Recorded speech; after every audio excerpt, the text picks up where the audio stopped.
fazer uma breve introdução aqui. Meu nome é Viviane, eu sou cofundadora da School Advisor, uma plataforma de busca e recomendação de escolas, e eu vou ser a mediadora da nossa conversa hoje.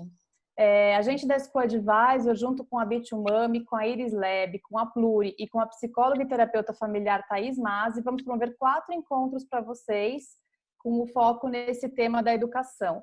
O nosso objetivo é compreender como as famílias e as escolas podem co-criar a transformação digital na educação, que é esse momento que a gente está vivenciando hoje. Esse primeiro encontro ele vai ter duração de aproximadamente 1 hora, a gente vai ter 40 minutos de troca com as escolas e 20 minutos para perguntas. Então, quem quiser mandar perguntas, eu peço que vocês utilizem o chat, identificando para qual escola vocês desejam perguntar, tá bom? Queria agradecer muito as escolas que estão com a gente aqui hoje. A gente sabe que vocês têm um super trabalho aí no dia a dia e estar com a gente numa sexta-feira à noite para a gente é um valor inestimável. Então, eu queria agradecer muito vocês. Hoje a gente está com a Cláudia Siqueira, diretora-geral do Colégio Siddhartha, com o Marcos Lanner, orientador educacional do Colégio Augusto Laranja, e com a Sueli Caim, que é diretora pedagógica do Colégio Mater Dei. Para a gente começar aqui nossa conversa, eu gostaria que vocês contassem um pouco qual que é o contexto geral da escola de vocês, né? A gente sabe que as escolas estão fazendo um esforço para produzir conteúdos, para continuar um aproveitamento pedagógico das crianças nesse período, e eu queria que vocês contassem um pouco como que as escolas de vocês se organizaram. Então, Cláudia, se você puder começar, por favor. Tá. Como que a gente se organizou? Tá? A primeira coisa que nós fizemos foi fazer um levantamento. Nós organizamos uma pesquisa para poder entender um pouco do perfil. Então, a ideia tinha alguns pontos, que era levantar a questão de equipamento tecnológico, acesso à internet, quem ficaria com a criança, como que o adolescente teria, que equipamento eles tinham disponíveis para todos, porque como todo mundo ia trabalhar remotamente, e quem ficaria com essa criança, se era uma pessoa que tinha domínio de tecnologia ou não, se conhecia as ferramentas que nós usaríamos, as plataformas. Depois a gente perguntou o que normalmente a criança ou adolescente acessava, e o que ele acessava, do que ele acessava, o que ele acessava para aprender, para a gente poder usar um pouco do repertório, né? Levantamos isso e diante deste levantamento, nós fomos mapear como seria a forma de acessar as pessoas. Então, nós organizamos isso por sala, organizamos. Diante disso, o segundo passo foi desmontar todo o pátio tecnológico do Siddhartha para poder encaminhar para as casas das famílias, porque como as famílias iriam usar também o equipamento, a gente precisava saber, para que a criança pudesse, ou a criança ou adolescente, ter acesso, a gente precisava organizar isso. Então, nós usamos um critério, famílias que tinham 3, 2 e 1 filho, para poder fazer essa distribuição. Conseguimos atender todo mundo, né? Reorganizamos, desmontamos tudo do Siddhartha. E depois nós fizemos uma reunião com todas as famílias, porque nós somos divididos em ciclos, ciclo 1, ciclo 2 e ciclo 3, compreende educação infantil, ciclo 1 até o 3º ano, ciclo 2 do 4º até o 7º e ciclo 3 do 8º ao 3º ano do médio. Nós fizemos uma reunião com todas as famílias para poder explicar a reorganização e como que nós iríamos trabalhar. Nós organizamos também semana A e semana B, não era uma transposição do Siddhartha, então tinha mudança de horário, reorganização. Nós colocamos um mentor para todas as turmas para que pudesse fazer abertura e fechamento e manutenção. Então, a gente fez uma matriz diferenciada, porque não era uma transposição da escola. E quando a gente começou, a primeira pergunta, e a pergunta que tem sido o mantra, né, se a gente pode brincar assim, qual a qualidade da experiência que nós queremos proporcionar para que essas crianças, para esses jovens, para suas famílias e para nós mesmos, né, enquanto comunidade. Nós fizemos um hangout com uma família em Gênova e lá eles nos disseram que estavam usando, a escola organizou representantes, então nós também tiramos um representante de família por cada turma, na realidade são 2. Do ciclo 1 e ciclo 2 são pais, no ciclo 3 são alunos, sempre 2 pessoas, porque a gente estava falando um pouco do trabalho da diplomacia, né? Então a gente criou aí uma situação de um grupo que a gente chamou, né, um comitê de crise, que tinha professores, alunos e famílias para poder gestar esse processo de implantação. Esses representantes criaram um fluxo junto conosco de comunicação, para que a gente não tivesse ruído, isso gera relatórios, enfim, semanais. E depois dessa reunião geral com todo mundo, para pôr todo mundo no mesmo ponto, nós começamos, estamos na 4ª semana. Na 2ª semana, nós fizemos um levantamento de todas as famílias que eram profissionais de saúde, que estavam no front e que não estavam com estrutura em casa para poder acolher seus filhos. E fizemos esse levantamento e essas crianças hoje estão sendo atendidas no Siddhartha por um mentor específico, em salas separadas, enfim, para poder ter o atendimento, já que os pais estão atendendo outras famílias, os seus filhos deveriam ser atendidos para que eles pudessem se sentir acolhidos, enfim. Então, todos os profissionais de saúde estão sendo atendidos no Siddhartha. Acho que em linhas gerais. E na primeira semana, nós fizemos reuniões todo final do dia para a gente poder ajustar e azeitando a estratégia. E hoje nós temos uma reunião de abertura na segunda, uma reunião de fechamento na sexta e relatórios de performance e levantamento na sexta-feira com representações. Perfeito. Em linhas gerais é isso. Muito obrigada, Cláudia. Agora eu queria passar a palavra, por favor, para a Sueli, para contar um pouco para a gente o que vocês estão fazendo no Mater Dei para continuar a educação das crianças nesse momento de quarentena. Por favor, Sueli. Ok. Boa noite, primeiro, a todos. No Mater Dei a gente já tem uma educação digital e já trabalha com capacitação de professor desde 2013. Faz parte do material do aluno um Chromebook e também o material é digital. Então, a gente não teve dificuldade em relação a isso. Eu estava vendo como lá no Siddhartha que tinham que ver se os pais tinham ou não. Então, os próprios alunos têm esse material. Os nossos professores são capacitados para metodologias ativas e para o uso da tecnologia para a educação desde 2013. São capacitações mensais e às vezes quinzenais.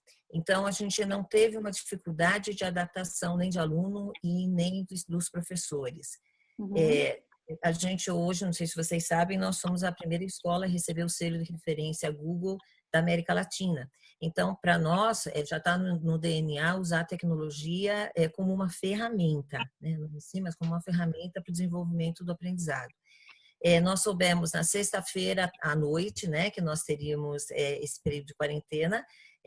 Na segunda-feira de manhã, a gente já estava ministrando aulas síncronas e assíncronas. É lógico que eu tenho, no Colégio Mater Dei nós temos crianças de 6 meses até o 3º ano do ensino médio.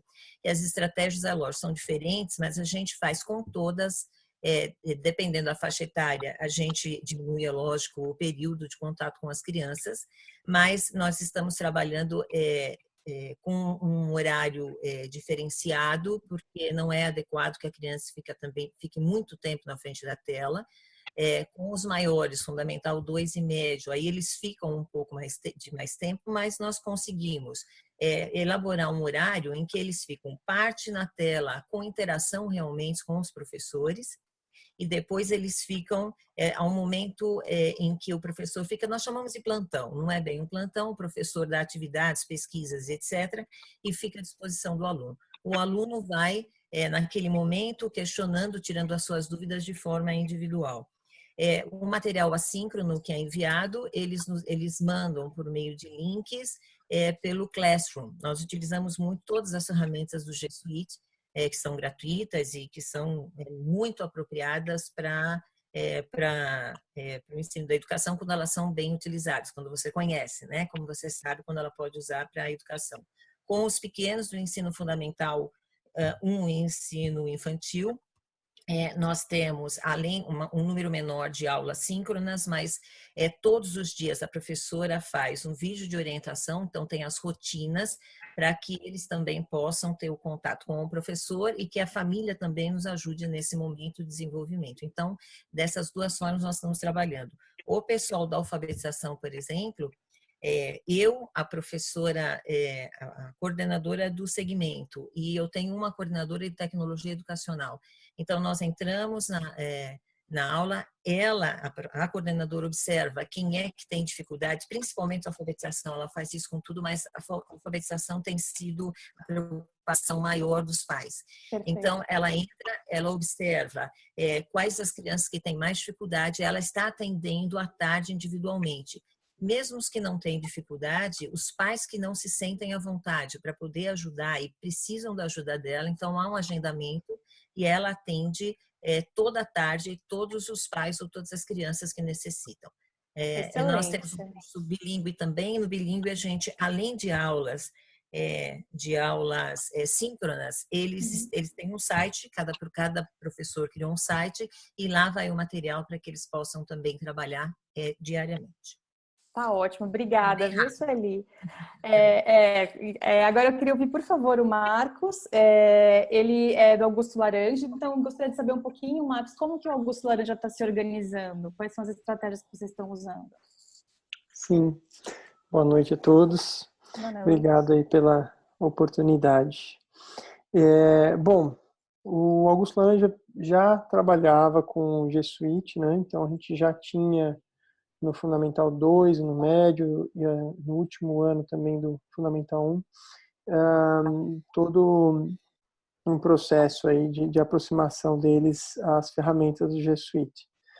Então já havia alguma troca aí entre professor e aluno via essa plataforma, né?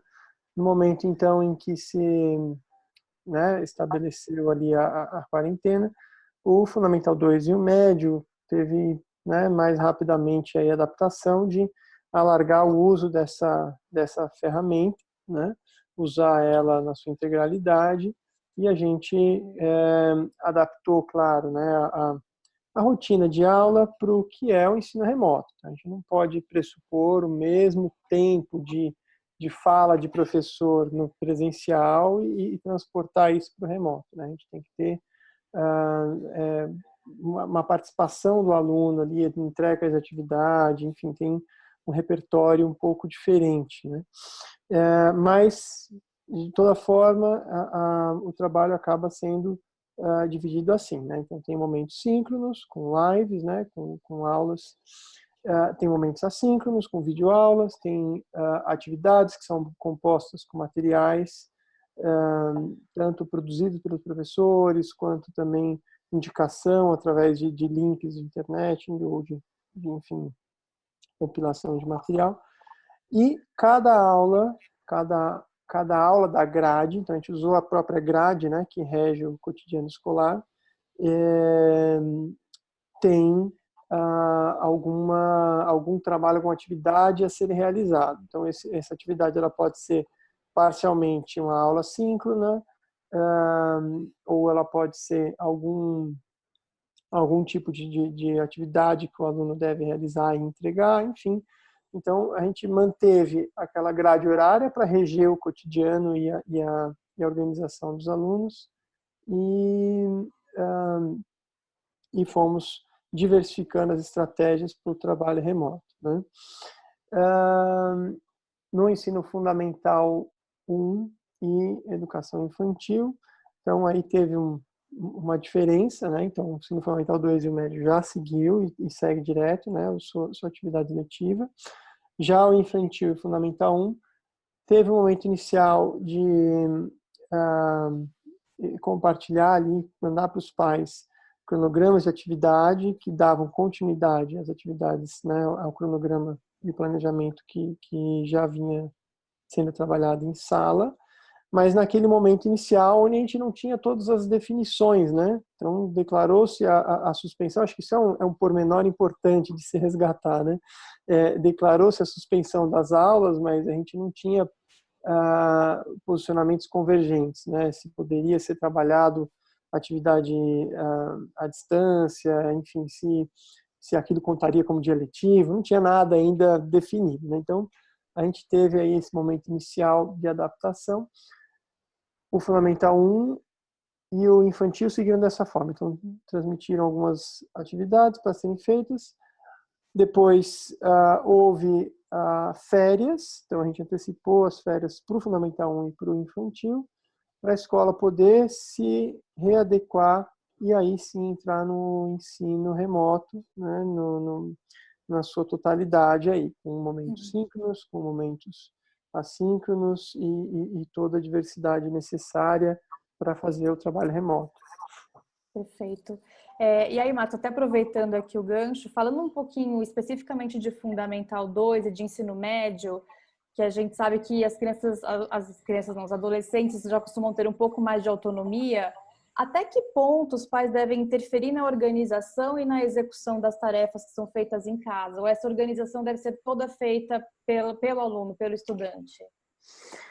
Olha, mesmo numa escola presencial, eu não acho que os pais devam deixar dessa forma. Claro que depende muito da idade, né?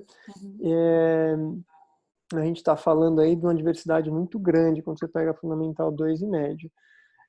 Mas as primeiras séries do Fundamental 2, eles ainda estão desenvolvendo autonomia de organização, né, de responsabilidade pelos compromissos.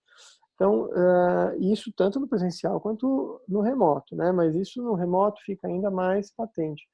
Então, eu acho, né, considero muito importante que os pais se façam presente, mas sempre com aquele cuidado que não pressupor fazer a atividade pelo aluno, né? Não entrar ali de maneira interventiva tão demais. Então, ele tem que supervisionar, em especial nas primeiras séries do Fundamental 2. O que é supervisionar? Você acompanha as pontas do processo. Então, ajudar ele a se organizar com uma rotina, com um espaço de trabalho, etc. E depois acompanha o que foi produzido, né? Considero isso bastante importante nesse momento de adaptação, né, numa mudança tão brusca como essa que vivemos. A escola também faz todo esse trabalho. Então, lá no Augusto Laranja, a gente fez, né, uma série de tutoriais, lives com os alunos, tanto coletivamente quanto individualmente, né? Há uma diversidade muito grande da familiaridade com tecnologia. Então, tem alunos que você tem que fazer ali um trabalho, né, bastante detalhado, espelhar a tela, mostrar o percurso ali para o uso da ferramenta. E tem alunos que, enfim, já estão super dominando e sabendo se organizar. Então, no Fundamental 2 tem essa heterogeneidade mais marcada, né? Já no ensino médio, a coisa flui com bastante tranquilidade. E os pais não têm muito que se preocupar dessa supervisão tão próxima, é mais acompanhar ali os resultados, né, buscar a escola quando alguma coisa saltar aos olhos, mas eles já têm condições de organizar a própria rotina. Perfeito, obrigada. E Cláudia, você comentou com a gente que o Siddhartha adotou uma postura de fazer pesquisa com os pais, uma comunicação bastante aberta e colaborativa.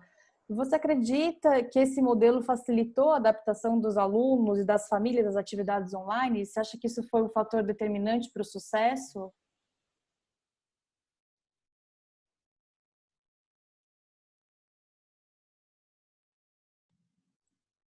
Cláudia, acho que a gente não está te ouvindo. Acho que ela travou.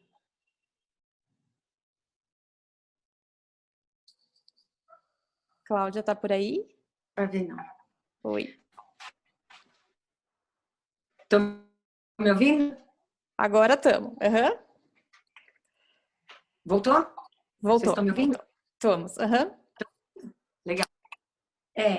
Eu tenho falado em outros fóruns que eu acho que hoje a instituição escolar ela tem vivido um período de colheita do tipo de relação que ela deseja, né, foi desenvolvendo com essa família. E o fato de você envolver desde o primeiro momento a família nesse processo, que é uma situação inédita, porque, vamos lá, você tem que pegar um grupo que não estava posto para desenvolver um produto. Vou fazer uma breve introdução aqui. Meu nome é Viviane, eu sou cofundadora da School Advisor, uma plataforma de busca e recomendação de escolas, e eu vou ser a mediadora da nossa conversa hoje. A gente da School Advisor, junto com a Bitumami, com a Iris Lab, com a Pluri e com a psicóloga e terapeuta familiar Thaís Mazzi, vamos promover 4 encontros para vocês, com o foco nesse tema da educação. O nosso objetivo é compreender como as famílias e as escolas podem co-criar a transformação digital na educação, que é esse momento que a gente está vivenciando hoje. Esse primeiro encontro ele vai ter duração de aproximadamente 1 hora, a gente vai ter 40 minutos de troca com as escolas e 20 minutos para perguntas. Então, quem quiser mandar perguntas, eu peço que vocês utilizem o chat, identificando para qual escola vocês desejam perguntar, tá bom? Queria agradecer muito as escolas que estão com a gente aqui hoje. A gente sabe que vocês estão tendo um super trabalho aí no dia a dia e estar com a gente numa sexta-feira à noite para a gente é um valor inestimável. Então, eu queria agradecer muito vocês. Hoje a gente está com a Cláudia Siqueira, diretora-geral do Colégio Siddhartha, com o Marcos Lanner, orientador educacional do Colégio Augusto Laranja, e com a Sueli Caim, que é diretora pedagógica do Colégio Mater Dei. Para a gente começar aqui nossa conversa, eu gostaria que vocês contassem um pouco qual que é o contexto geral da escola de vocês, né? A gente sabe que as escolas estão fazendo um esforço para produzir conteúdos, para continuar um aproveitamento pedagógico das crianças nesse período, e eu queria que vocês contassem um pouco como que as escolas de vocês se organizaram. Então, Cláudia, se você puder começar, por favor. Tá. Como que a gente se organizou? Tá? A primeira coisa que nós fizemos foi fazer um levantamento. Nós organizamos uma pesquisa para poder entender um pouco do perfil. Então, a ideia tinha alguns pontos, que era levantar a questão de equipamento tecnológico, acesso à internet, quem ficaria com a criança, como que o adolescente teria, que equipamento eles tinham disponíveis para todos, porque como todo mundo ia trabalhar remotamente, e quem ficaria com essa criança, se era uma pessoa que tinha domínio de tecnologia ou não, se conhecia as ferramentas que nós usaríamos, as plataformas. Depois a gente perguntou o que normalmente a criança ou adolescente acessava, e o que ele acessava, do que ele acessava, o que ele acessava para aprender, para a gente poder usar um pouco do repertório, né? Levantamos isso e diante deste levantamento, nós fomos mapear como seria a forma de acessar as pessoas. Então, nós organizamos isso por sala, organizamos. Diante disso, o segundo passo foi desmontar todo o pátio tecnológico do Siddhartha para poder encaminhar para as casas das famílias, porque como as famílias iriam usar também o equipamento, a gente precisava saber, para que a criança pudesse, ou a criança ou adolescente, ter acesso, a gente precisava organizar isso. Então, nós usamos um critério, famílias que tinham 3, 2 e 1 filho, para poder fazer essa distribuição. Conseguimos atender todo mundo, né? Reorganizamos, desmontamos tudo do Siddhartha. E depois nós fizemos uma reunião com todas as famílias, porque nós somos divididos em ciclos, ciclo 1, ciclo 2 e ciclo 3, compreende educação infantil, ciclo 1 até o 3º ano, ciclo 2 do 4º até o 7º e ciclo 3 do 8º ao 3º ano do médio. Nós fizemos uma reunião com todas as famílias para poder explicar a reorganização e como que nós iríamos trabalhar. Nós organizamos também semana A e semana B, não era uma transposição do Siddhartha, então tinha mudança de horário, reorganização. Nós colocamos um mentor para todas as turmas para que pudesse fazer abertura e fechamento e manutenção. Então a gente fez uma matriz diferenciada, porque não era uma transposição da escola. E quando a gente começou, a primeira pergunta, e a pergunta que tem sido o mantra, né, se a gente pode brincar assim, é qual a qualidade da experiência que nós queremos proporcionar para que essas crianças, para esses jovens, para suas famílias e para nós mesmos, né, enquanto comunidade. Nós fizemos um hangout com uma família em Gênova, e lá eles nos disseram que estavam usando a escola organizou representantes, então nós também tiramos um representante de família por cada turma, na realidade são 2, do ciclo 1 e ciclo 2 são pais, no ciclo 3 são alunos, sempre 2 pessoas, porque a gente estava falando um pouco do trabalho da diplomacia, né? Então a gente criou aí uma situação de um grupo que a gente chamou, né, um comitê de crise, que tinha professores, alunos e famílias para poder gestar esse processo de implantação. Esses representantes criaram um fluxo junto conosco de comunicação, para que a gente não tivesse ruído, isso gera relatórios, enfim, semanais. E depois dessa reunião geral com todo mundo, para pôr todo mundo no mesmo ponto, nós estamos na 4ª semana. Na 2ª semana, nós fizemos um levantamento de todas as famílias que eram profissionais de saúde, que estavam no front e que não estavam com estrutura em casa para poder acolher seus filhos. E fizemos esse levantamento e essas crianças hoje estão sendo atendidas no Siddhartha por um mentor específico, em salas separadas, enfim, para poder ter o atendimento, já que os pais estão atendendo outras famílias, os seus filhos deveriam ser atendidos para que eles pudessem se sentir acolhidos, enfim. Então, todos os profissionais de saúde estão sendo atendidos no Siddhartha. Acho que em linhas gerais.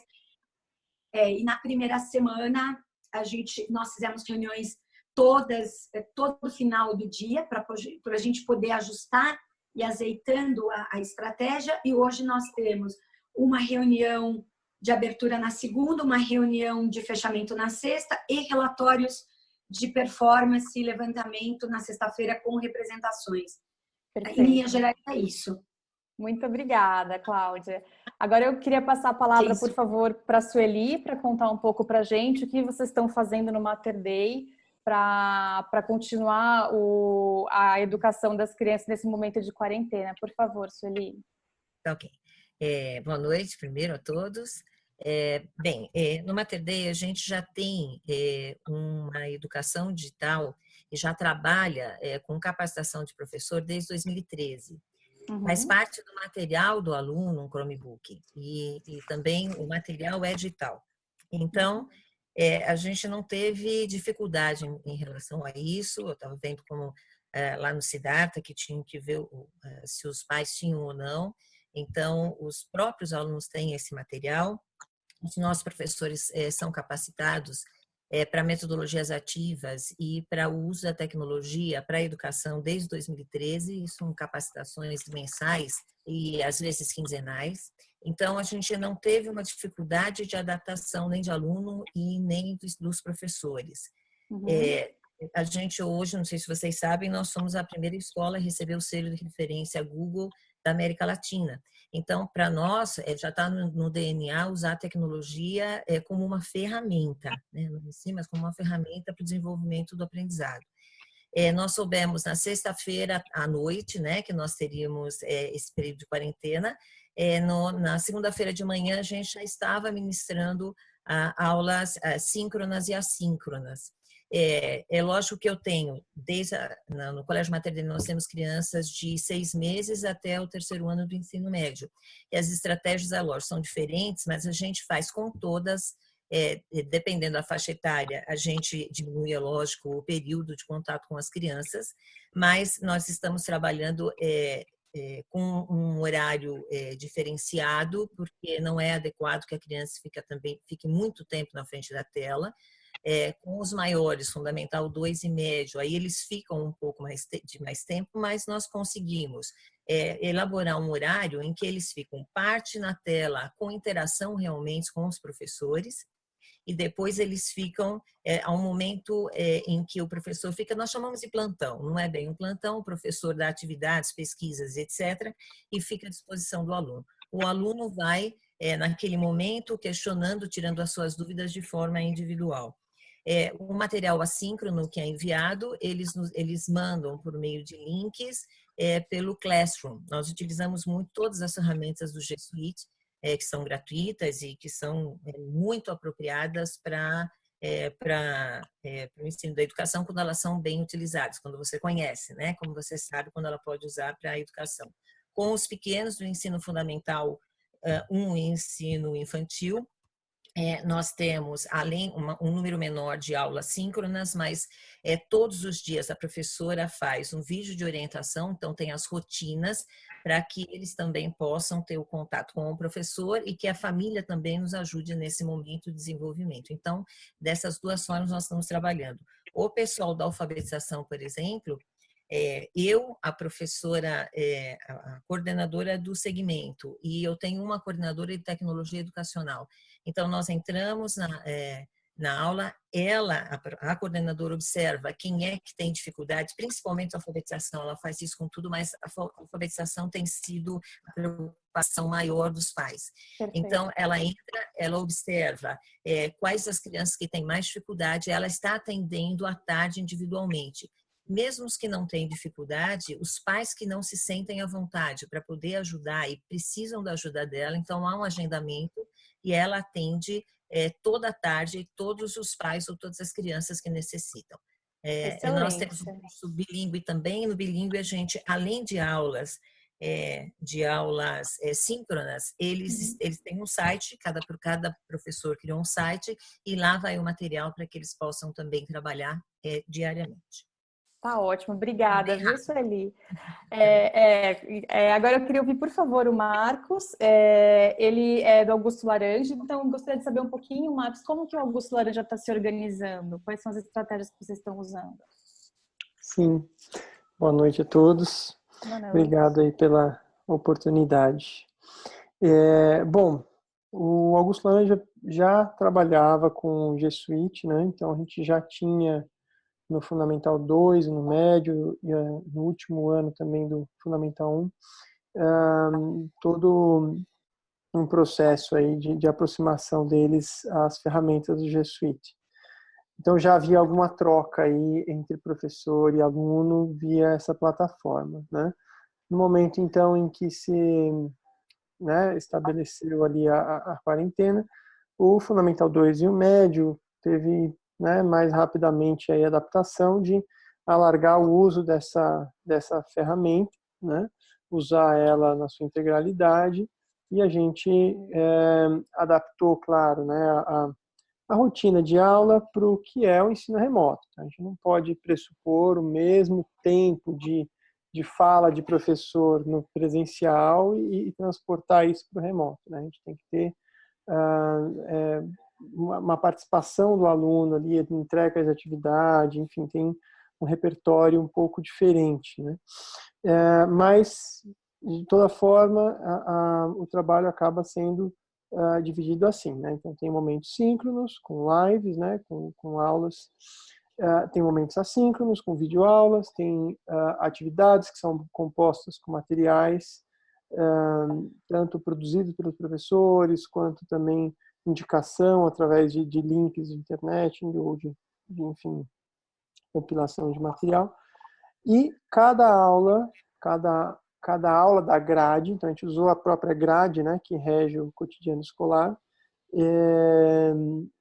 tem algum trabalho, alguma atividade a ser realizado. Então essa atividade ela pode ser parcialmente uma aula síncrona, ou ela pode ser algum tipo de atividade que o aluno deve realizar e entregar, enfim. Então, a gente manteve aquela grade horária para reger o cotidiano e a organização dos alunos, e fomos diversificando as estratégias para o trabalho remoto, né? No ensino fundamental 1 e educação infantil, então aí teve uma diferença, né? Então, o ensino fundamental 2 e o médio já seguiu e segue direto, né? Sua atividade letiva. Já o infantil e fundamental 1 teve um momento inicial de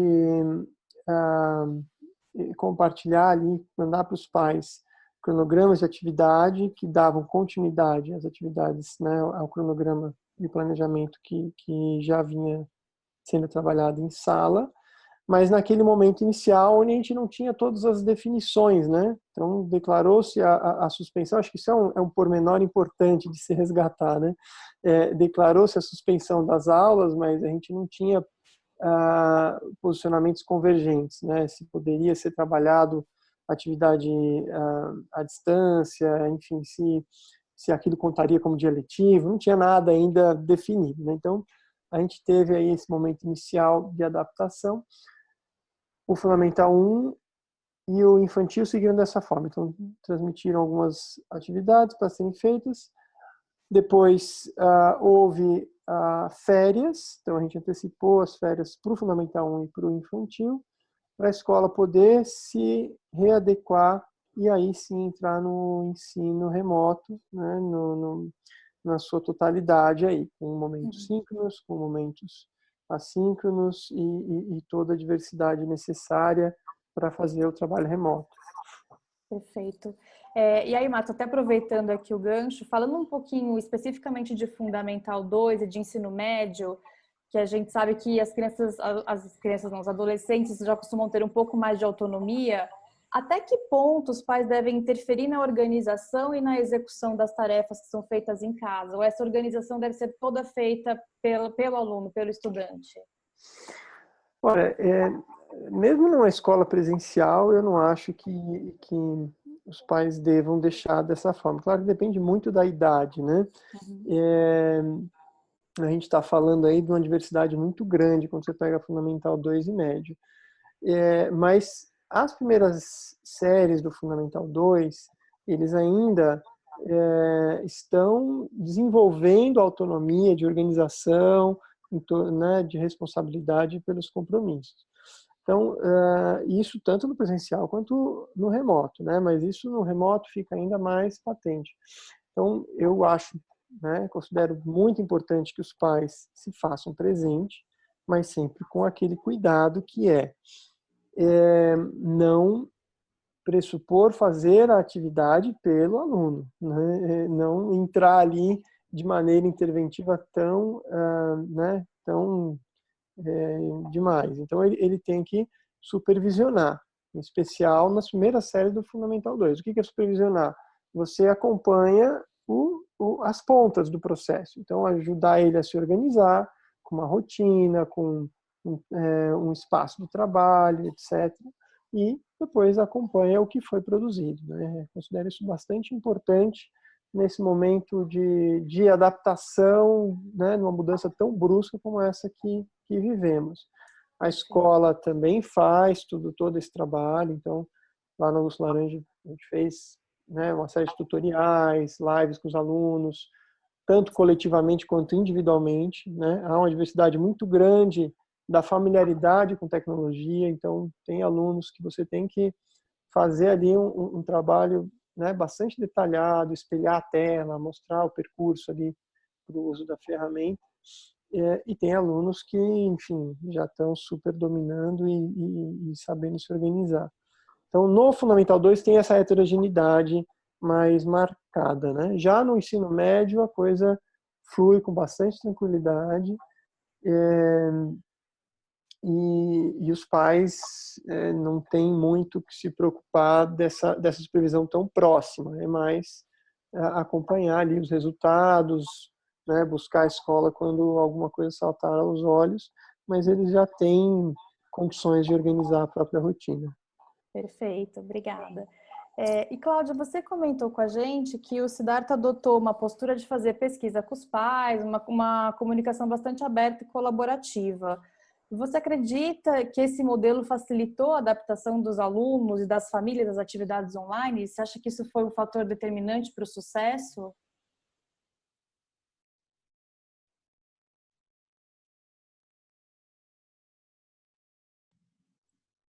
Cláudia, acho que a gente não está te ouvindo. Acho que ela travou.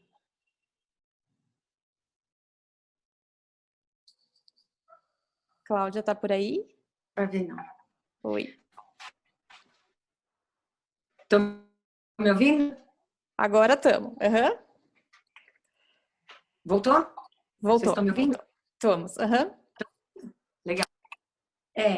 Eu tenho falado em outros fóruns que eu acho que hoje a instituição escolar ela tem vivido um período de colheita do tipo de relação que ela deseja, né, foi desenvolvendo com essa família.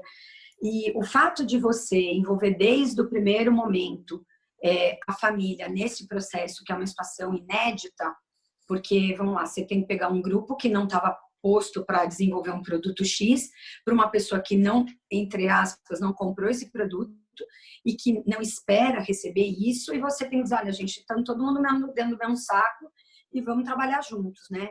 E trazer para esse comitê de crise na situação de resolução aproxima muito mais, né? Então, eu acho que a gente se constitui uma comunidade de aprendizagem à medida que a gente envolve os alunos, as famílias e a própria instituição numa situação mais igualitária neste momento.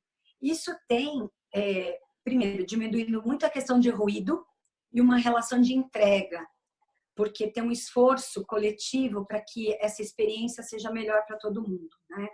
E eu acredito sim que essa situação dialogada tenha feito com que a gente não tivesse nenhuma situação de, como eu tenho acompanhado outras escolas parceiras, de famílias que abriram mão na educação infantil, que tiraram seus filhos, né? Nós não tivemos nenhuma saída, escolas que perderam alunos nesse período porque a família tecnicamente não vê a entrega. E isso foi muito importante, porque estava todo mundo hoje numa situação de uma rede de apoio para viver essa situação. Eu acredito que sim. Muito bom. Você falou um pouquinho aí sobre a educação infantil, né? E muitas pessoas têm questionado essa questão da educação socioemocional que a escola promove, e isso é muito importante não só na educação infantil, mas aí acho que em todos os níveis de ensino, né? E aí, Sueli, eu queria te fazer uma pergunta. Como você acredita que os pais podem ajudar os filhos a manterem esse vínculo com a comunidade escolar? Para a Sueli, por favor. Tá. Bom, assim, sem dúvida, né, o que a gente acha sempre, agora eu acho que os pais vão pensar um pouquinho no homeschooling, porque não é uma questão de desenvolvimento de conteúdos, né? Aí é uma questão, principalmente para os pequenos, é extremamente importante esse papel social que a escola tem. Com esse contato socioafetivo com os outros, eles aprendem muito. Então, isso é essencial. A escola já está fazendo esse papel com essas aulas, como a gente tem essas aulas diariamente, então isso já tem um contato com o professor, eles têm um contato com os alunos, eles fazem atividades e a gente pede, e isso já é costume mesmo nas aulas presenciais, eu tenho um formato na escola que não é nenhum atrás do outro, a gente tem mesas, então o trabalho sempre é muito colaborativo. Então isso continua, então eles continuam tendo esse contato. Em relação às famílias, e aí eu acho mais voltado à questão da educação infantil e do Fundamental 1, acredito mais que a tua questão também seja relacionada a essa faixa etária, eu acho que as famílias, isso até a Constituição fala, né, que a educação ela é um papel compartilhado, educação integral entre família e escola. E, nesse momento, a escola está mostrando o papel do profissional. Às vezes, alguns pais, eles acreditam assim, mas eu estou fazendo o papel do professor. Não, quem está analisando, quem é o profissional, que tem o conhecimento e está analisando turma a turma, aluno por aluno, para poder depois ver o que eles precisam e replanejar ações futuras, que também isso é o processo avaliativo, a gente está passando para vocês como que vocês podem fazer isso. Então, por exemplo, um professor de educação física trabalhando com as crianças, joguinho de vareta, sabe? Como a gente tinha joguinho de vareta? Então, que pode fazer com canetinha, etc. É nesse momento que o pai às vezes fala, mas eu estou brincando. Sim, você está brincando, você está desenvolvendo coordenação motora fina, ele está desenvolvendo foco, ele está desenvolvendo atenção e ele está tendo um momento de socialização com a família, né? Então, porque a família é o primeiro papel, né? O primeiro contato que tem da socialização é com a família, depois ele vai para a escola e juntos a gente trabalha. E a escola, com esse papel de profissional mesmo, porque ela sabe quais são as atividades que ela envia que vai fazer com que ele tenha a socialização familiar, esse contato que nós estamos tendo diariamente com as crianças e as crianças com elas mesmas, isso é muito importante para que não se perca esse papel socioafetivo que também tem na escola. Então, eu acho que é assim que tem que se trabalhar e a gente acredita que está fazendo esse papel certinho. Ai, muito bom. A gente também tem visto que muitas famílias não estão exigindo que as crianças façam as tarefas propostas, né? Às vezes não conseguem conciliar porque ou não tem o aparelho eletrônico para trabalhar todo mundo simultaneamente, ou porque não consegue realmente ensinar, não sente que tem essa capacidade. E aí, Marcos, eu gostaria de saber de você, que está aí à frente do Fundamental 2 e do ensino médio, se você acredita que as escolas devem manter o rigor acadêmico durante esse período. Como que vocês enxergam isso?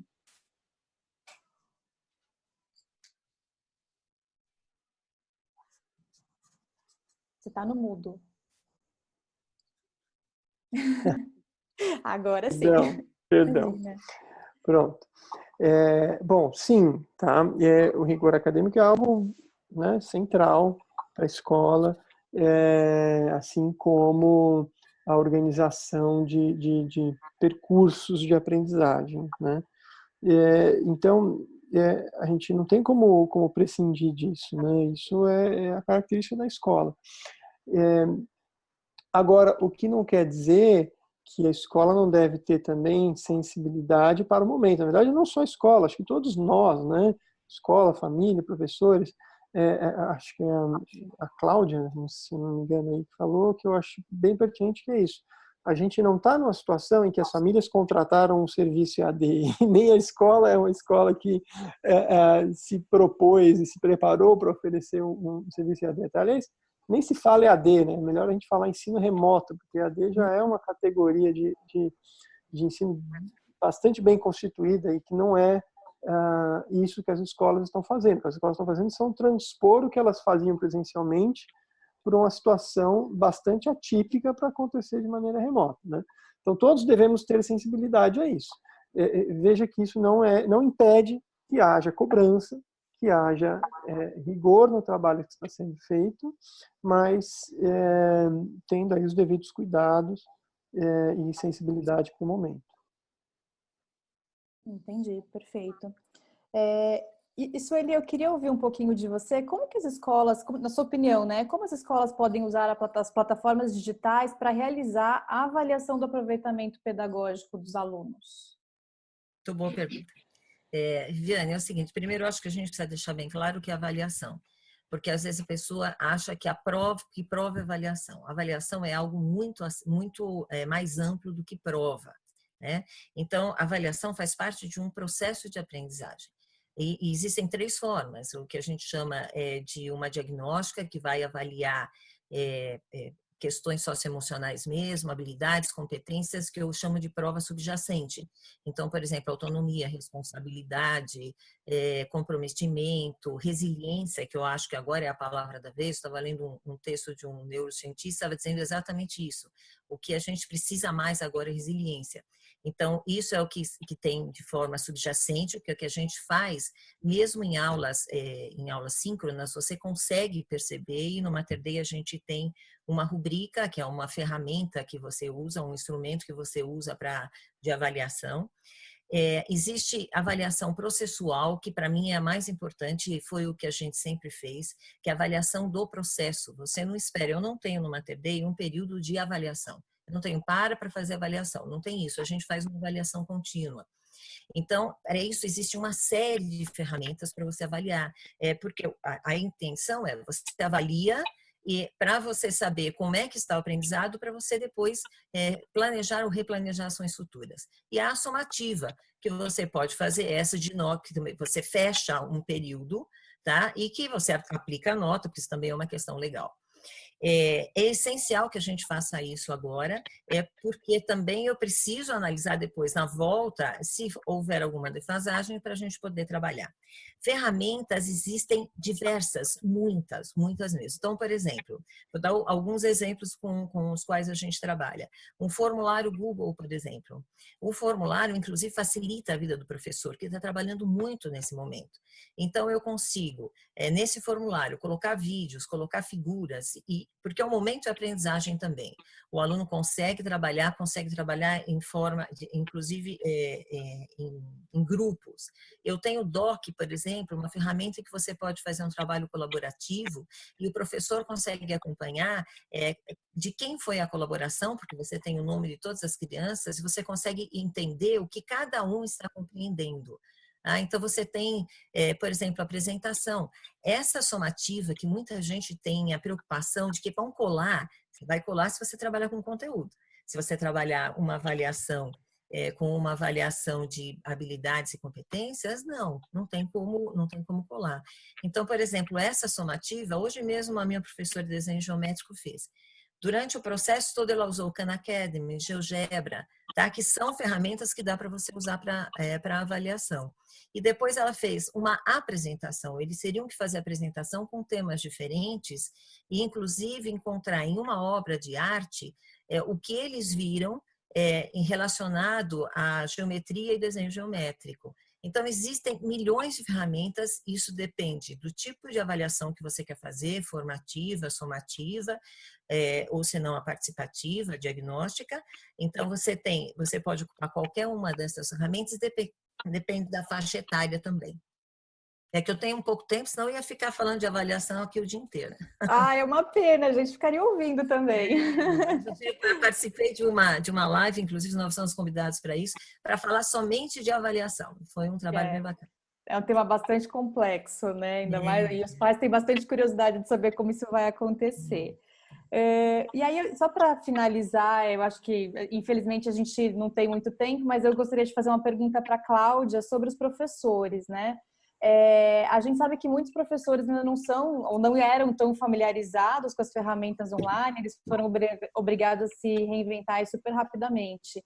E aí você comentou que no Siddhartha vocês adotaram um modelo bem personalizado, né? Então, de avaliação de qual seria o melhor modelo para aquela turma. Eu imagino que vocês tenham considerado também as competências dos professores nesse processo. Eu queria que você contasse um pouco para a gente como que isso vem funcionando, porque, de alguma forma, você tem turmas diferentes, que têm perfis diferentes, professores diferentes. Eu queria entender só um pouquinho melhor, que você contasse um pouquinho para a gente sobre isso. Se você acha uma saída realmente eficiente tratar individualmente cada turma ou cada perfil de aluno. Na realidade, assim, a gente não tem turmas diferentes e trabalho individualizado, né? Porque a escola é uma leitura do coletivo. O que a gente trabalha, e até porque como o Siddhartha é uma escola de aplicação, eu só tenho uma turma de cada, é muito diferente. Eu não tenho 4 turmas. O que acontece no Siddhartha, mas se você tem 4 turmas de 4º ano, as turmas não são iguais, né? Você pode até propor, mas os perfis são bem diferentes. Na organização deste período, o que nós fizemos foi entender, por isso que cada turma tem um mentor, porque você tem aí uma organização por perfil daquela sala e como que o mentor vai alinhavando com os especialistas os processos de aprendizagem. Tanto que nós desenhamos aí um currículo de competências e habilidades, um currículo tecnológico de competências e habilidades que este período está proporcionando. Se nós não tivéssemos numa situação pandêmica, não teríamos essa possibilidade mais alargada, né? E eu acho que todos nós, tanto família como escola, nós tivemos que fazer um reposicionamento, porque assim, o professor diante desse desafio, né, de ter aí essa questão de como continuar na relação de vínculo e engajamento para a aprendizagem. Porque a gente tem muito claro, né, eu e os meus colegas, que não é um período focado em conteúdo. Ele é um período focado no monitoramento do processo de aprender. porque tanto crianças como adolescentes, eles precisam ter uma rotina estável de aprendizagem. Porque, até conversando aqui um pouco antes com uma mãe, ela falou assim, os meus achavam que estavam de férias. Estavam em férias. E aí, a gente falou, não. Então, você muda o horário, você não vai assistir. Este momento, ele tem que ser ritualizado. Então, não dá para estar de pijama, você não pode estar comendo, você não pode estar com a televisão. Então, esse período, para que possamos manter neste período uma situação de aprendizagem preservada, isso vai ser um grande ganho quando nós voltarmos para as nossas escolas, né? E nós não podemos perder o que vamos ganhar. Fica atenção de fazer isso. Então, se você falar na situação mais voltada para situações adaptativas, é lógico que tem crianças e jovens que se adaptaram mais rapidamente a este processo e os que não foram, eles foram atendidos e estão sendo paralelamente naquilo que é o suporte. Esse suporte é tanto com a questão das ferramentas e desse interlocutor, como com a questão da aprendizagem numa situação remota, né? Então, eu acho que o nosso papel, inclusive, a gente está começando agora com uma neuropsicóloga, com a Carla Tiepo, né? Que é uma neurocientista. A gente está discutindo com a Carla uma pesquisa sobre qualidade do sono na adolescência, a partir do 7º ano até o 3º do médio, junto com o tempo de exposição de tela. Então, a gente está montando aí possibilidades de pesquisa com algumas universidades, com alguns centros de pesquisa, para que a gente tenha material produzido. Para vocês terem uma ideia, nós não temos no Brasil material sobre ensino remoto ou ensino à distância para menores de 7 anos. Não tem uma recomendação, não tem uma pesquisa. Então, a gente também está trabalhando isso com os colegas nessa situação de observação desse cenário e potencialização para o retorno. Sim, excelente, super entendi. Agora eu vou fazer uma última pergunta, que na verdade eu vou fazer para todos vocês. E aí vou começar por você, Cláudia, que já está aí com o microfone aberto. Eu queria saber se, na sua opinião, esse modelo híbrido de ensino, que utiliza a tecnologia para promover o ensino através das telas, é uma tendência que veio para ficar na educação básica, mesmo depois do fim do confinamento. O que você acha sobre isso? Olha, eu estava discutindo isso com outro grupo. Eu acho que não existe acaso, né? Nós podemos pegar uma situação de oportunidade e transformar em intencionalidade. A gente não tem mais como reclamar que a escola se mantém no século XIX. É uma grande oportunidade para que a gente possa rever com o apoio das famílias, porque eu acredito que a escola não muda, porque a sociedade ainda tem grandes questões no modelo de funcionar de uma escola. Então, tem uma visão muito clássica, que é diferente das empresas. A gente vê corporações extremamente dinâmicas e a gente vê escolas ainda com situações onde a gente tem amarras, né? A Sueli estava falando aí dos processos avaliativos mais disruptivos, e eu acredito o seguinte: pôr o pé no acelerador e fazer a mudança, porque é o momento mais propício. Porque se a gente deixar esse negócio passar, não dá para imaginarmos, né, ter uma visão poliana, que quando tudo isso acabar, a gente vai voltar para a mesma escola. Porque nós não seremos as mesmas pessoas, as crianças terão experiências diferentes e nós temos que potencializar tudo isso e trazer de uma forma definitiva e produtiva toda essa questão de uma aprendizagem mais significativa, inclusive com uma revisão curricular, na minha opinião. Perfeito, muito legal. Qual que é a sua opinião, Marcos? Você acredita que esse modelo híbrido de ensino ele vai ser adotado para a educação básica como uma prática recorrente, assim como a gente tem, por exemplo, nas faculdades, no ensino superior?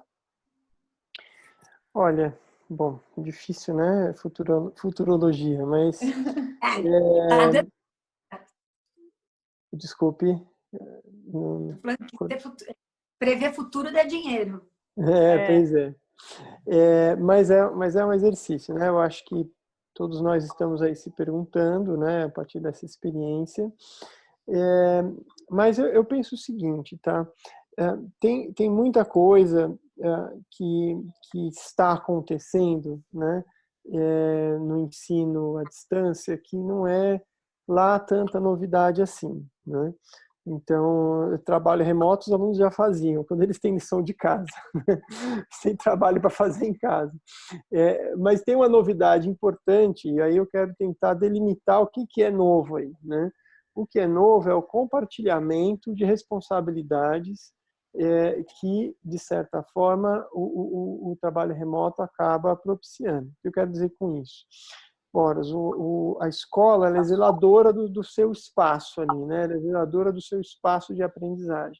Então, ela tem o aluno ali presencialmente, ela consegue ouvir, sentir, ver, enfim, né?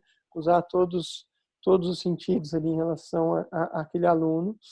Dá para saber se ele está acompanhando a aula, se ele não está, se ele está dormindo, se ele, enfim, como está o estado de espírito dele, etc. Né?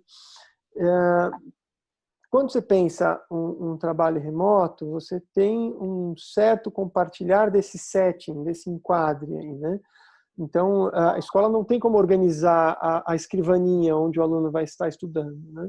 A escola não tem como organizar de maneira tão regrada a rotina do estudante como ela faria no ensino presencial. Então, eu acho que tem algo muito significativo nessa novidade que se relaciona a isso que a Cláudia comentou, né, da participação das famílias verem a escola nesses aspectos que estavam já um tanto quanto invisíveis, né, e também darem o devido valor a esses aspectos, né, que não são propriamente o conteúdo, mas todo esse contexto, né, que a escola propicia. E eu acho que isso não vai seguir. Quando a gente retorna aos nossos trabalhos de maneira presencial, quando os pais voltam a trabalhar, né, na rotina intensa deles presencialmente, eles também vão precisar da instituição escola podendo ser novamente zeladora de todo o ambiente educacional dos filhos deles, né? Claro que essa experiência se mantém, uma experiência muito rica que a gente está tendo, mas mais no sentido de ampliar o repertório da escola, tá? Mas não nesse sentido de pensar uma educação no ensino básico acontecendo remotamente, pelo menos não agora, tá? Estou falando aí num futuro mais próximo. Perfeito, muito legal. E qual que é a sua opinião, Sueli? O que você acha? Se você está comentando, por exemplo, como tem na universidade, que tem porcentagem, etc., isso é até uma questão legal. Eu perdi todos os meus preconceitos de aula à distância. Quando começou a aula à distância, eu trabalhei durante 2 anos numa universidade fazendo aula teletransmitida. Então, eu tinha um contato com os alunos e também aula EAD. E eu acho isso, assim, muito bom, porque existem lugares em que as crianças não têm condição de chegar até a escola. Então, acho que deveria se pensar em relação a isso. Isso é outra questão. Agora, vamos separar um pouquinho o ensino e a aprendizagem. Ensino, o papel vem do professor. E a gente agora tem a oportunidade de trabalhar com a aprendizagem. Agora é o momento, como disse a Kátia, numa diversidade que surgem as grandes ideias, que aparecem as inovações, né? Nós já usávamos ensino híbrido, não no sentido que você está dizendo, mas, por exemplo, já usávamos para aprendizagem. Então, o uso de hangouts na nossa escola, por exemplo, era uma coisa comum. Vou te dar um exemplo. Nós tínhamos que ir para a Sabesp, e a Sabesp tem uma limitação de idade. As crianças que nós queríamos levar, elas não poderiam ir. Então, a professora foi até a Sabesp e, por meio de hangouts e com os monitores de lá, ela foi fazendo um jogo com as crianças e as crianças foram aprendendo. Ela não chegou lá e ensinou, olha, isso daqui é um tanque, nada disso. Então, a gente já usava isso de forma remota. Nós temos, por exemplo, contato de hangouts com outras universidades. Nós temos um jogo na aula de inglês com uma faculdade, não, com uma escola do high school nos Estados Unidos, e era um jogo de geografia. Eles tinham que descobrir, por exemplo, em que país nós estávamos e nós teríamos que descobrir o país em que eles estavam. E aí não tinha interferência da professora. Então, além da fluência, eles tinham que falar, você está na América do Sul, você está na América do Norte, é frio e etc.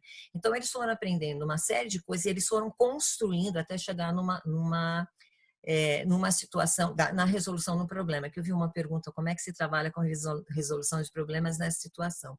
Então, assim, esse ensino híbrido, como eu considero, que é a utilização da tecnologia e também e também das aulas com o professor e etc., não só da tecnologia, isso aqui não é coisa nova, isso já faz muito tempo. É que as escolas, como disse a Kátia, a escola é a instituição que mais demora para desenvolver. Então, hoje saiu na frente quem já fez um trabalho há mais tempo, que consegue resolver com facilidade. Então, que a escola vai voltar de outra forma, não tenho dúvida nenhuma, porque os próprios alunos vão cobrar. Os meus estão dizendo assim, hoje, por exemplo, eu tenho muita dificuldade de ter foco quando tem qualquer coisa, até música. E eu tenho alguns alunos que dizem assim, olha, hoje eu estou conseguindo até participar mais porque eu fico no silêncio do meu quarto. E eles estão gostando dessa situação. Então, a cobrança com o professor também vai ser diferente. Que a escola vai voltar outra, não tenho dúvida nenhuma, vai voltar. Ai, muito bom, adorei. Bom, pessoal, a gente está encerrando, infelizmente, esse bloco de conversa. Agora a gente selecionou aqui algumas perguntas que eu vou ler aqui para vocês. Mas antes eu gostaria de convidar todo mundo que está aqui com a gente para responder uma pergunta para a gente lá no Instagram da School-Advisor. A gente quer saber se o ensino online está funcionando aí na casa de vocês. Entra lá no nosso Instagram para responder. A gente vai divulgar o resultado dessa pesquisa no nosso próximo encontro, onde a gente vai falar um pouco da visão dos pais. O nosso Instagram é instagram.com/schooladvisorbr. Então, vou pegar aqui umas perguntas para ler para vocês. Começando com o Siddhartha, Cláudia, por favor. A pergunta é a seguinte: com os pequenos, principalmente no infantil, o que vocês sugerem como atividades remotas?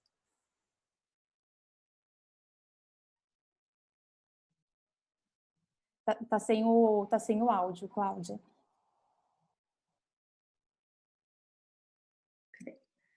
Agora, deixa eu ver. Agora nós não estamos fazendo atividades remotas para os pequenos. Nós entramos, a professora entra, acessa os meninos, tem um trabalho de um período, começa com uma prática de atenção plena todos os dias e todas as turmas, do infantil ao médio. Isso está dentro da matriz desse período, principalmente. E depois ela tem um trabalho com as crianças, ali de 1 hora, mais ou menos, com atividades de 15 a 10 minutos trocadas. Eles têm uma situação de um projeto investigativo que também tem funcionado super bem, com o tempo todo. E depois nós fizemos dois horários para poder adaptar com as famílias. A gente faz um bloco pela manhã, depois você tem a mesma coisa na parte da tarde, das 14 às 15, também volta. E depois, no final do dia, a família recebe a mesma situação, com essa trilha de trabalho, porque se ela não conseguiu fazer pela manhã ou à tarde, ela pode fazer uma organização com a família. E na sexta-feira vai uma trilha de tudo que aconteceu na semana, porque se a família também não conseguiu se organizar ou teve aí uma situação de crianças menores que não estava, tem uma seleção de uma trilha para que a família possa fazer com a criança. Então, no caso do infantil, nós queremos 3 variáveis. E agora a 4ª variável é que as famílias estão indo para o Siddhartha, na segunda-feira, pegar umas sacolas que a gente está colocando coisas dentro, propostas dentro, jogos dentro, objetos, como se fosse... E está sendo sensacional, porque eles, como a criança precisa ver, pegar, cheirar, sentir, é o máximo, que eles estão esperando essa sacola absurdamente, então eles vão buscar e aí eles gravam o que tem dentro desse lugar, e esse caderno do cientista que eles também estão fazendo, e isso tudo porque criança pequena, né, e nós somos uma escola muito voltada para essa pesquisa de pesquisadores de infância, o tempo de engajamento é menor. Então, não dá para você achar que vai colocar lá e o cara vai ficar. Inclusive, um trabalho que foi feito desse processo de currículo específico porque a primeira coisa que eles queriam era mostrar o quarto, mostrar o cachorro, mostrar as coisas, e a gente precisava contemplar tudo isso que pudesse garantir. E hoje nós temos uma pesquisadora de infância que entra acompanhando todas as turmas do infantil para a gente poder fazer análise de evolução dessa relação, porque a tecnologia para a criança fora, né, ela é meio que uma chupeta, né? Ela é recreativa. E a gente está colocando esse como meio de aprendizagem. Então, a gente também teve que ressignificar com as famílias um pouco desse lugar. Muito legal. Obrigada. Bom, Marcos, para o Marcos do Augusto Laranja tem uma pergunta. De 6 aulas por dia para o Fundamental 2, visto a maturidade, somente 2 ou 3 são live chat. Por que não aumentar o live chat para motivá-los? Vou continuar lendo, é uma pergunta um pouco extensa, tá? 50% ou menos sem interação é uma estratégia das 50% ou menos sem interação é uma estratégia da escola? Estão pedindo para você explicar um pouquinho como que funciona essa distribuição. Tá. Bom, não é exatamente 2 ou 3 por dia, né? Tem dias que tem 4, enfim, tem... na verdade, o mínimo por dia que acaba acontecendo são 3 atualmente, né? No começo a gente estava com um pouco menos de live, daí a gente fez uma mudança aí, ampliando um pouquinho mais. Mas fato é que não é efetivo a gente ter o tempo de aula presencial como aula remota, né? Então, eu sou orientador, né? Tenho formação de psicologia. E eu, nesse momento, quis também abrir espaço de conversa para os alunos. Eu fiz rodas de conversa com todos eles, né? Interessante, uma roda de conversa virtual, né? Mas foi muito bacana poder ouvi-los, como eles estavam vivenciando tudo isso, enfim. E eles mesmos percebem, poxa, é difícil prestar atenção numa aula, é difícil se manter concentrado do mesmo jeito que eu fico numa aula presencial. Bons alunos dizendo isso, né? Então, a gente não pode simplesmente pensar que, bom, a escola está ali funcionando, pensando, vamos transpor ela aqui para o virtual e tudo funciona bonitinho. Não é assim, porque é um outro canal de comunicação, né? E vai ter uma outra efetividade.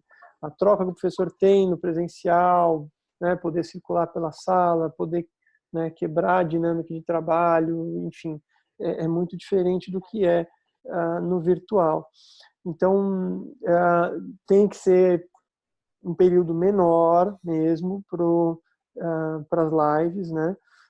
Ou mesmo videoaulas, enfim, e também contar com uma produção dos alunos, né, um envolvimento deles através de produções diversas, complementando esses períodos de ou lives, né, de síncronas, ou de vídeos assíncronos. Perfeito, entendi. Agora uma última pergunta, vou fazer para a Sueli do Mater Dei. Como as escolas pensam as aprendizagens não essenciais, como incentivo ao pensamento crítico e a criatividade nesse contexto de ensino? Então, se você pensar isso em aulas presenciais ou não, se você não trabalhar com habilidade, com competência e trabalhar com conteúdo, você não vai desenvolver isso nunca. Eu vou te dar um exemplo, talvez fique mais fácil. Então, por exemplo, eu tenho aula de programação e foi dado para esses meninos, uma sala de 7º ano, eles teriam que fazer uma animação que fizesse um bonequinho e teria que subir para frente, para trás, etc. Tá? Então, para que eles pudessem fazer esse movimento, isso aí é uma das competências que a gente quer, que é o desafio, né? Porque eles não se sentir desafiados e também precisam sentir motivados. Então, é uma ferramenta que eles utilizam. Eles precisam ter muitos conceitos de matemática, por exemplo, de plano cartesiano, né? Saber do eixo Y e X, porque conforme você mexe, o bonequinho vai para cima e para baixo. Então, isso é trabalhar com desafio. É você trabalhar com, por exemplo, análise crítica. Numa aula que eu entrei, por exemplo, da professora de literatura. Então, foram distribuídos em grupos e eles tinham diversos links de vídeos e de textos, porque também você precisa variar os instrumentos, porque você trabalha com inteligências diferentes. Eu tenho uma facilidade na fala e na escrita, mas, por exemplo, a comunicação espacial minha é zero. Mas tem os que conseguem desenhar com muita facilidade. Então, nesse momento, um tem que fazer uma charge. Aquela forma de avaliar, o que ele coloca na apresentação de uma charge, eu posso escrever 30 linhas. Não é? Então, essa professora, naquele momento, ela colocou em grupos, diversos temas atuais, inclusive trabalhando temas relacionados à história, às ciências, à política e etc. E eles tinham que fazer uma análise em conjunto e aquilo deveria ser apresentado. Então, olha, ela aula de português, não de literatura, de português. Eles teriam que fazer uma ligação com alguma coisa que já tinha sido trabalhado em aula, ou na aula de geografia ou na aula de história, porque cada um tinha um tema específico. Né? Então, isso eu faço com que o aluno consiga juntar todas as áreas de conhecimento, e isso é aprendizagem, isso não é ensino.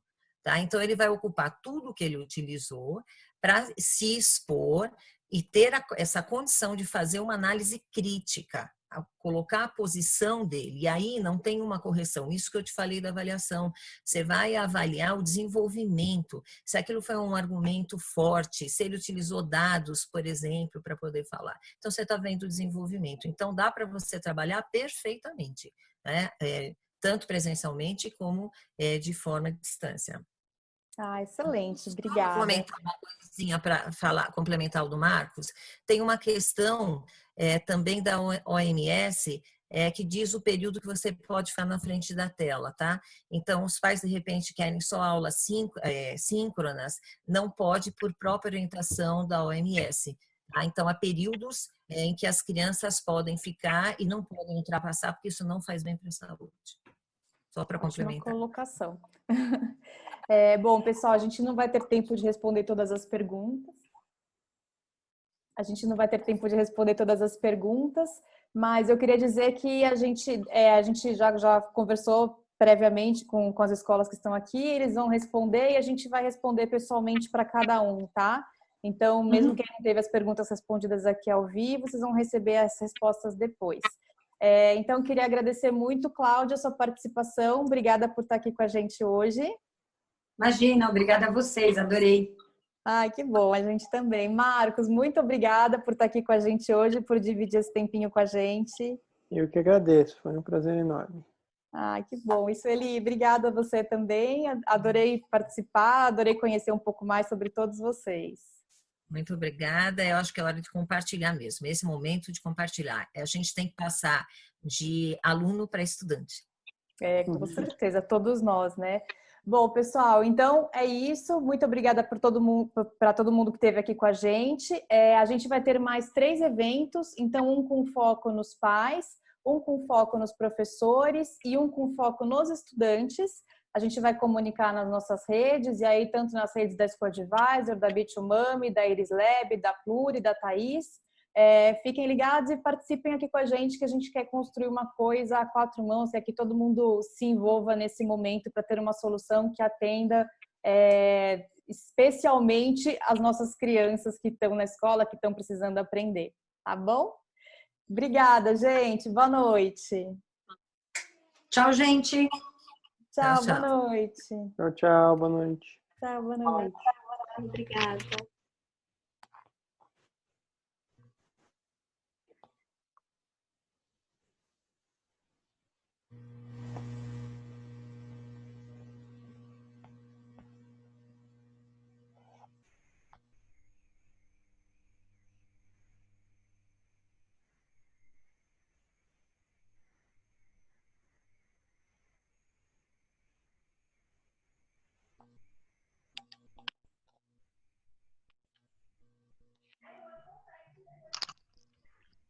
Oi, Clary.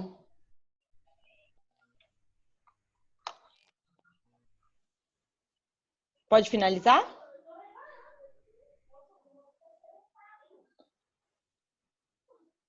Não estou ouvindo. Desculpa, meu fone tá ruim. Pode. Você consegue parar a gravação agora só para a gente continuar na sala? Não, consigo, calma. Pronto, calma aí.